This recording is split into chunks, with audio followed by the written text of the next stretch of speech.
Hey everyone, and welcome back to the channel. Today, we're tackling a super important maintenance task that can save you a ton of money and keep you safe on the road, changing your brake pads. Are your brakes squealing?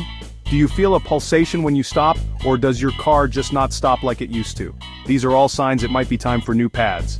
And guess what? You can absolutely do this yourself, even if you're not a seasoned mechanic. Before we dive in, a quick but crucial disclaimer. Working on your car's brakes is serious business. They are a critical safety component. If you're unsure at any point, please consult a professional mechanic. Always prioritize safety. Now let's talk safety. You'll need safety glasses, gloves, and most importantly, the right tools and a safe working environment. We're going to be lifting the car, so a good quality jack and jack stands are non-negotiable.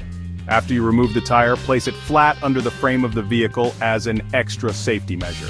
This way, if anything goes wrong, the tire can help prevent the car from falling on you. Alright, let's gather our supplies. Here's what you'll need. New brake pads. Make sure you get the correct ones for your specific vehicle. Jack and jack stands for safely lifting and supporting the car. A lug wrench or impact gun for removing wheel nuts. Socket wrench set.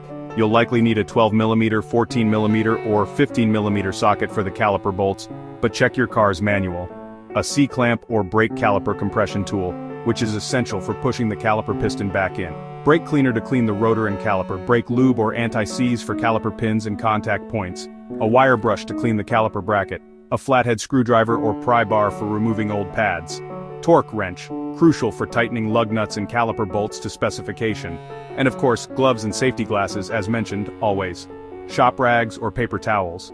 And, optional but recommended, a drain pan for any spilled brake fluid, though typically not much is lost during this process.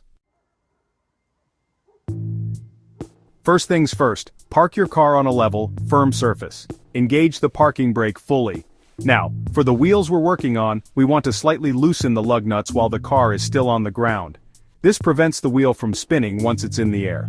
Just a quarter turn or so to break them loose. Now, it's time to lift the car. Consult your car's owner's manual for the proper jack points. Place your jack under the designated lift point and raise the vehicle until the wheel is off the ground. Once the car is lifted, immediately place your jack stand securely under a sturdy part of the frame, right next to the jack. Lower the car onto the jack stands. This is your primary safety support. Now, you can remove the jack if you need it for another side, or leave it for an extra layer of security. With the car safely on jack stands, you can now fully remove the lug nuts and then carefully take off the wheel. Set it aside somewhere safe where it won't roll away. Okay, now we've got a clear view of our brake system. This is the caliper, and inside are our brake pads. Our goal is to remove the caliper to get to the pads. Most calipers are held on by two bolts on the back side, sometimes called guide pin bolts. These are usually 12mm, 14mm, or 15mm. Use your socket wrench to loosen them.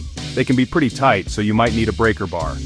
Once both bolts are out, the caliper should be able to swing upwards or be carefully pulled away from the rotor. Sometimes if the pads are very worn or the rotor has a significant lip, the caliper can feel stuck even after the bolts are removed.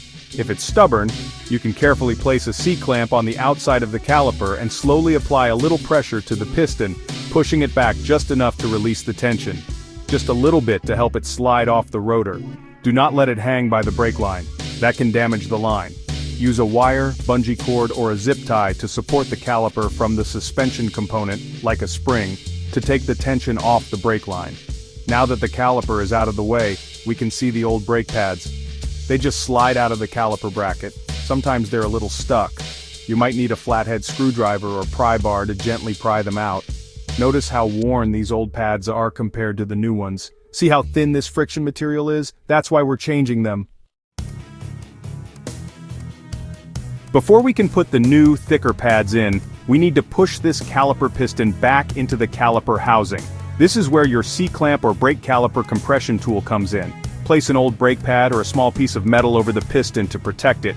Then use your C-clamp to slowly and steadily push the piston back until it's fully retracted.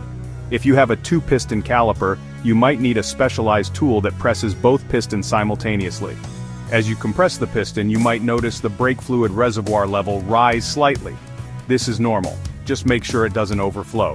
While the caliper is off, this is a great time to clean the caliper bracket. Use your wire brush to remove any rust, dirt, or old brake dust from the areas where the pads slide. This ensures smooth movement of the new pads. Once clean, apply a thin layer of brake lubricant or anti-seize to the contact points where the brake pads will slide within the bracket. Do not get this on the rotor or the pad friction material. This prevents squealing and ensures the pads move freely. Now for the satisfying part, installing the new pads. Pay attention to which pad goes where. Sometimes there's an inner and outer pad, or a pad with a wear indicator. The wear indicator generally goes on the inside pad. Simply slide the new pads into the clean, lubricated slots in the caliper bracket. Make sure they sit flush and can move freely. Once the pads are in place, carefully lower the caliper back over the pads and rotor. You might need to wiggle it a bit to get everything aligned. Reinstall the 2 caliper guide pin bolts. Hand tighten them first to make sure they thread correctly. Now this is important. Torque these bolts to your vehicle's specifications. Consult your repair manual or an online resource for the correct torque values. Over-tightening can strip threads, and under-tightening can cause them to come loose. With the caliper secured, it's time to put the wheel back on. Carefully lift the wheel and align it with the lug studs. Hand tighten all the lug nuts first to ensure the wheel is seated properly. Now, lower the car off the jack stands.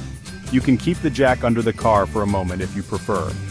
Once the car is on the ground, but before fully removing the jack, use your torque wrench to tighten the lug nuts to the manufacturer's specifications in a star or crisscross pattern. This ensures even pressure and prevents the wheel from coming loose. Fully lower the car and remove the jack. We're almost done, but there's one critical final step: the break-in procedure for your new pads. This is often called bedding in the pads, and it's essential for optimal performance and longevity. Start the engine. Before you even drive, slowly pump the brake pedal several times until it feels firm. This reseats the piston against the new pads. You'll feel it go from soft to firm. Do not skip this step. Now, for the bedding in process, find a safe, clear road where you can drive without much traffic. Make about 5 or 6 moderate stops from around 35 to 40 miles per hour, down to about 10 miles per hour. Don't come to a complete stop, and don't slam on the brakes. You're aiming for a firm, controlled stop. After these moderate stops, drive for a few minutes without braking to allow the pads and rotors to cool down. Then make 2 or 3 harder stops from about 45 to 50 miles per hour down to 5 miles per hour. Again, don't come to a complete stop if possible. After these harder stops, drive for another 5 to 10 minutes to allow everything to cool completely. This process transfers a thin layer of friction material from the pad to the rotor, creating a more effective braking surface and reducing noise. And that's it! You've successfully changed your brake pads, saved yourself some money, and gained some valuable automotive knowledge. Congratulations! If you found this video helpful, please give it a thumbs up, leave a comment below with your tips or questions, and don't forget to subscribe for more DIY car maintenance videos. Thanks for watching, and I'll see you in the next one.